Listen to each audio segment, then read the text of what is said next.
in some sense, generosity is looking for the stretch because that's where the leading edge of growing and serving lies. It's like it has like almost as an instinct within generosity itself. It trains us to be looking for the stretch because that is how our skills and our ideals will grow, and that's how our service will improve.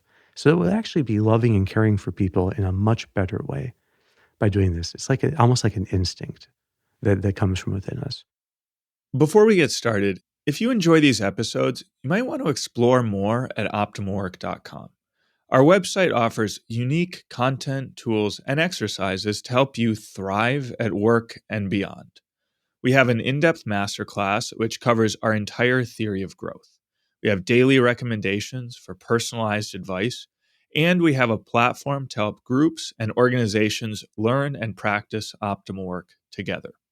You can get a free trial at optimalwork.com. Now let's get started with today's episode.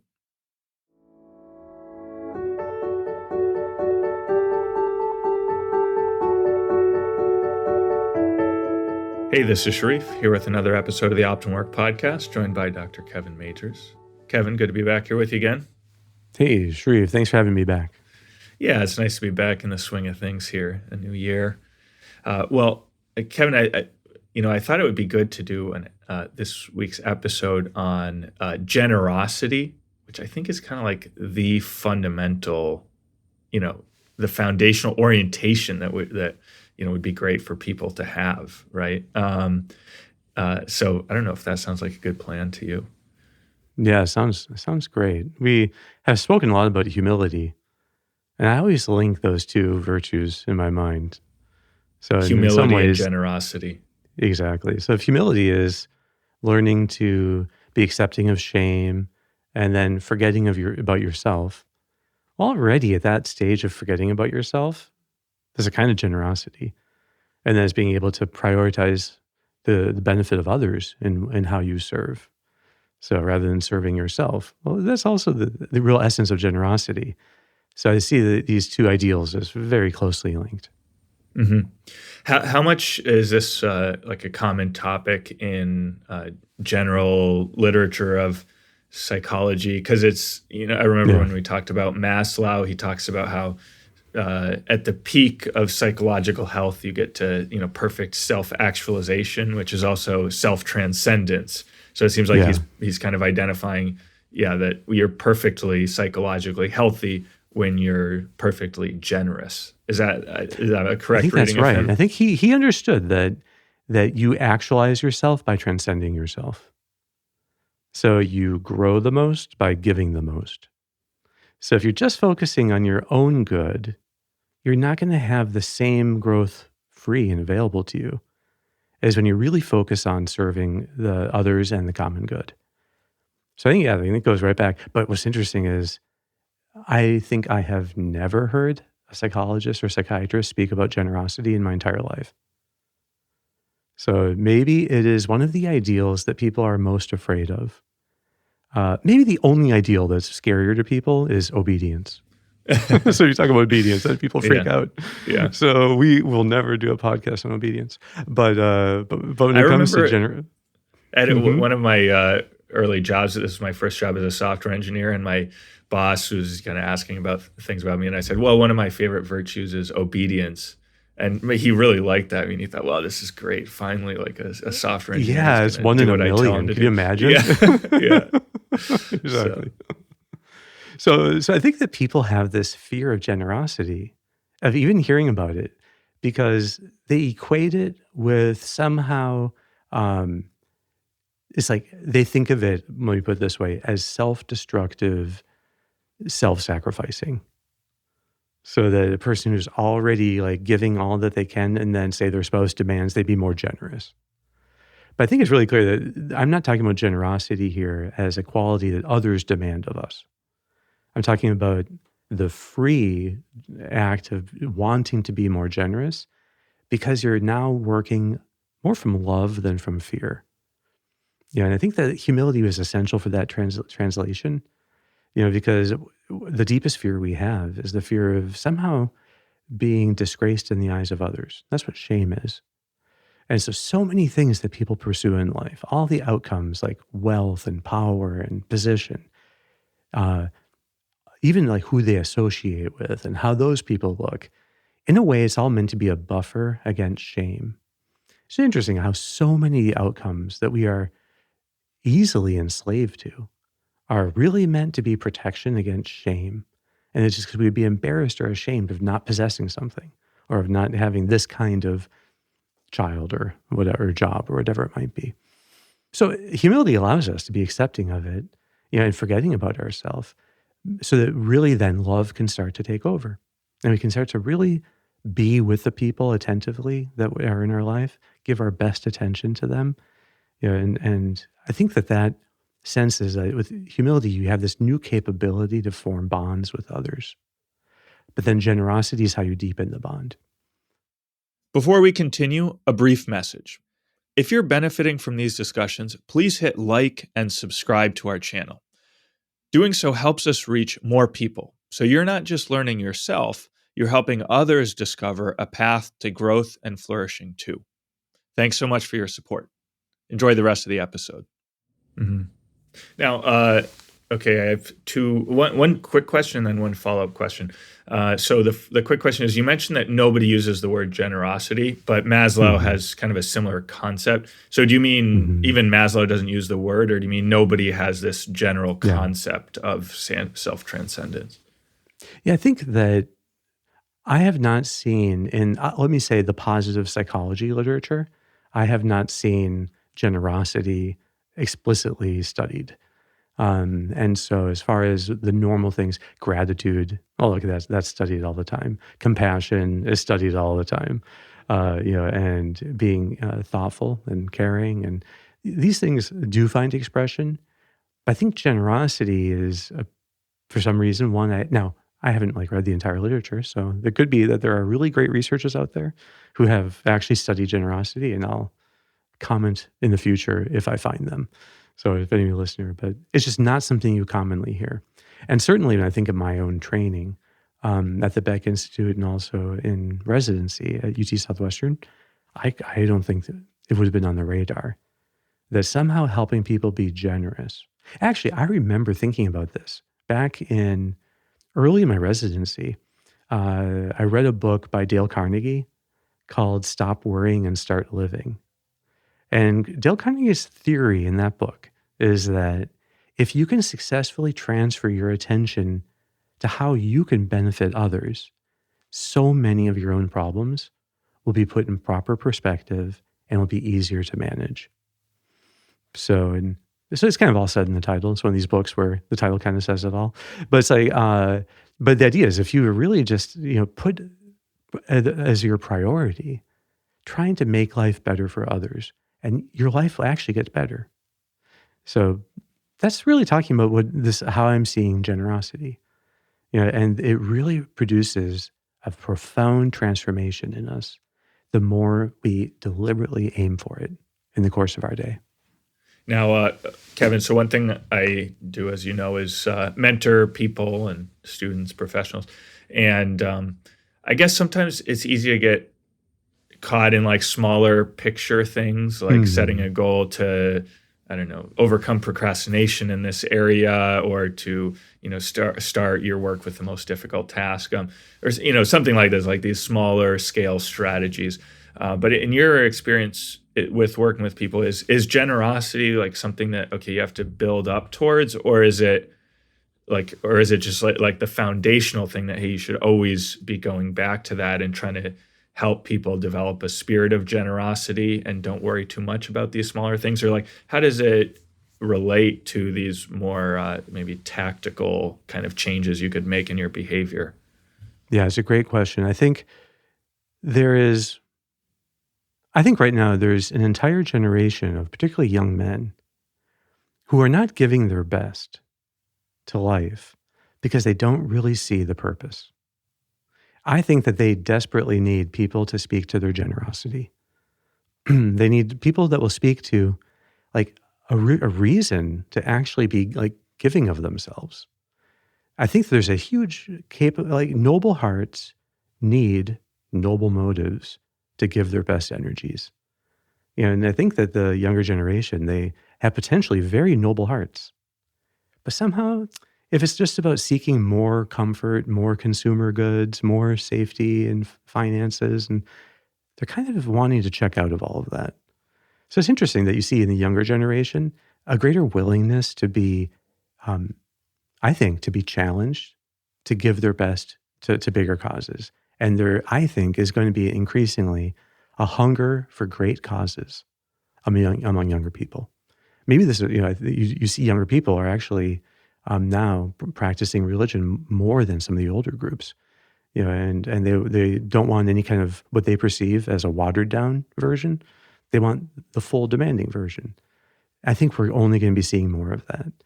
And that's a good sign. I think it's actually a sign of nobility that you're not motivated by petty gains. Well, but then they have to see somehow life is asking them to give their best energies to really benefit the world and the people around them and the families that they can one day have. So I think that with younger people, you can go more directly to what do you most want to see of your life? What's the service that you would love to provide? And I talk a lot with young people about, how they want to be serving, what makes them happiest when they're serving. I think with people who are older, it can be sometimes harder because, in fact, they've been serving people for, in some cases, decades and doing an extremely good job at it. But they might get fixated on certain outcomes. And then you have to gently help them to see that really is aiming for self-satisfaction. But if they let that go and just aim to give their best in this, over time, by giving their best, they get the best. And that's, that if you really take care of the process, the outcomes eventually do match it. But it's not always. We can't control outcomes, but we can control the process. And this is the secret of generosity. It's the ideal that intensifies every other ideal. It makes when you think about, say, you want to grow in being caring, well, that means being more generous with your care. You want to grow in being attentive. It means being more generous with your attention. Every ideal is deepened by generosity, and it ties it much more directly to those we love, to those we're trying to serve. So I think that in that sense, it has incredible power when you can successfully tap into it. That's great. So in terms of comparing it to then other concepts that we discussed at Optimal Work, I guess two in particular jump to mind here. One is approach to challenge, and then another is excellence in work and striving to give your best in your work. So those are those fit into generosity. I guess what you're saying is like generosity comes first in many ways. That's that's the key concept of Optimal Work. That's the thing that unites everything else. Yes. And then because I see generosity, just to jump in real quick, it's the willingness to give yourself to others. It's the willingness to stretch yourself in the service of others. So that's why it intensifies every ideal, because it's that stretch. That's where the challenge lies, and that means that's where the growth lies. And generosity aims for the stretch. So it is the ideal that is most directly pro-growth. Mm-hmm. Yeah. So engaging challenges is really like for the sake of generosity, and excellence in work is so that you can serve generously other people through your work. Yeah. And even when you think about what it means to, is there a real dichotomy between self-actualization and self-transcendence? I think, and my guess is that Maslow would agree here. No, actually. Because the higher the ideal, the more it is about love and service. So I think that's why there are some ideals, like, I don't know, let's say order, putting order in your work. Well, order acquires its meaning and value from how closely ordered it is to being able to give your best work, give your best service, to be most available to those you love. Like all the reasons to be ordered in your day is so that you can work at your best, which is to serve others in the most noble way, and to be then most available for your loved ones. So I think there's a sense that all the other ideals that are kind of lower and more, granular, more closer to almost to skills, Like with order. So much of order is like a skill, or breaking things down into smaller parts. So it's like a skill. But then the higher ideals eventually, I always love, I'm quoting Flannery O'Connor, not Teilhard de Chardin, who's the one who actually said it, that everything that rises must converge. So, and it's true with ideals, that they converge into love. So love really is what's the motive behind it all. And so the higher ideals are so close to love and service that they're just the most immediate proximate ways of loving and serving. Yeah. So, okay, I guess one question I have is with anxiety. Sometimes we talk about like a habituation curve. That if you're feeling anxious and you want to, escape some kind of challenge that's a trigger of anxiety, well, if you approach the challenge, your anxiety will habituate and it'll become less Hmm. next time and less next time. Now, that doesn't seem to me quite like you're motivating people with the ideal of generosity, but rather you're promising that, hey, things are going to get easier in the future. So just engage it now and you won't have to deal with it as much in the future. So how do Hmm. you kind of square that approach? Yeah. So this goes back to it's a 2,000-year-old kind of potential conflict between um, Stoicism, and Christian belief. To say that the Stoics had apatheia as the highest good, and apatheia is a result of habituation. So that gradually, the difficulties are habituated away. Um, but I actually don't think there's a huge. I think that the Stoics would have agreed that frees you actually to be actually give your best in service to your family, to your city, to the whole republic. So I think that they did have this sense of the common good, and that it frees you to transcend yourself. But then that got, I think, brought to a new level. When you're thinking of this kind of a love that is totally self-transcending. So what it means, and so this idea that the habituation takes away a difficulty and produces the apatheia. But that actually is for the sake then of a love that can be totally self-giving, and that idea of a self-giving love, that's the height. Maybe that is the best in the Stoics, and maybe they would agree with that. But then certainly it's the later tradition as well. So I think there's this idea that there are things, the difficulty will habituate, and I think that in some sense generosity is looking for the stretch, because that's where the leading edge of growing and serving lies. It's like it has like almost as an instinct within generosity itself. It trains us to be looking for the stretch, because that is how our skills and our ideals will grow. And that's how our service will improve. So it will actually be loving and caring for people in a much better way by doing this. It's like almost like an instinct that comes from within us. Generosity is always about you. It frees us, I would say, to use the best means to the best end. And so it's always raising our end so that we're thinking of what is the best I can aim for in this task. And love and service would be the highest aim. But then it's also willingly embracing the means, even at the price of discomfort. So generosity, once we have the right end in mind, it makes us, in an unlimited way, willing to pay the price.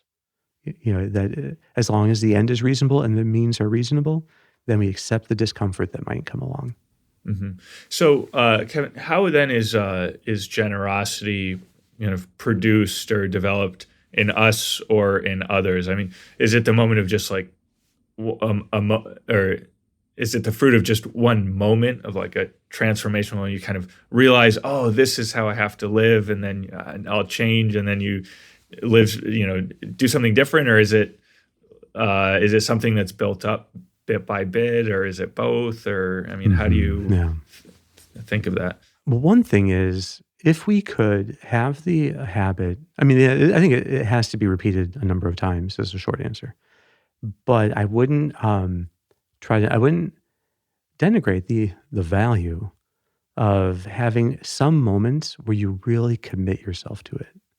You try to see your life in terms of the overall end you want to be serving and be more generous in that end. Is the whole purpose of your life just having a house with a pool in a certain neighborhood, or whatever it might be? To be thinking of, have you settled for less in your aims? And instead to be thinking of, what does it totally look like, to be capable of mobilizing all of your talent for the sake of greater goods. And I see that primarily in terms of the bonds that we have with others. If we maximize the quality of those bonds, in fact, we will have more and more bonds in our lives. So there is something that, generosity is very particularly related to bonds.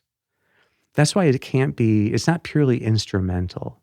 You can't use generosity as a strategy to become wealthy, because it's not about any self-serving end. In some way, it takes self-serving ends and then lets us develop, they habituate away. We can develop this kind of healthy apathy, for them as we learn to strive for actually the greater ends. Yeah, Kevin. So sometimes I guess when I think of generosity, I'm thinking of this like a sacrifice, especially if something in the moment is difficult for me. So I have to overcome some difficulty right now to perform some service for someone else. Mm-hmm. But I guess it can also involve, other elements like we talk a lot about your attention and how you give your attention to other people. And also I think you kind of mentioned this whole thing of planning, like deliberation and, planning, structuring your whole life in such a way that it affects or benefits other people maximally. So I don't know if you could speak a little bit about, the different types of challenges and how we engage those generously. Well, in general, I think what generosity does is it seals us in a growth mindset. Because, okay, take for an example, take how interested you are in something, right? So now, often I think we have the experience of when a loved one or friend is speaking, that we, may or may not be that interested in the topic that's being talked about. So, I might love hearing about sports, and have no interest in 20th century British literature. Actually, it's probably the opposite. But That's what I was gonna say. it's probably the opposite. But and so just take the question of interest. What am I interested in? Now that can either be seen as serving myself, my own satisfaction. In that case, I'll just be triaging the conversations that pass by my ears, and when it's something I like, I tune in, and it's something I don't like, I tune out.